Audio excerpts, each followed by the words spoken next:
তারাবির নামাজে অলসতা করে কেউ যদি বসে থাকে এবং ইমাম রুকুতে যাওয়ার পর জামাতে সামিল হয়, সেক্ষেত্রে এটার সাদৃশ্য কেমন? কোনো ব্যক্তি যদি তারাবির নামাজে অলসতা করে বসে থাকে এবং ইমাম রুকুতে যাওয়ার পর নামাজে শামিল হয়, এটা হচ্ছে মুনাফিকের আলামত। এটা হচ্ছে মুনাফিকদের সাথে তার সাদৃশ্য রয়েছে।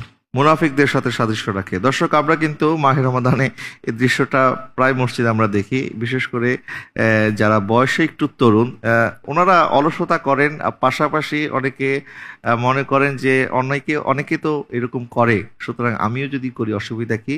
আসলে আমরা অনেক সময় দেখা কাজ করে নিজেরা গুনাহগার হয়ে আমরা জানিও না আসলে এই কাজের ক্ষেত্রে কতটুকু গুনাহ হয়। এটি হচ্ছে মুনাফিকদের সাথে সাদৃশ্য রাখে।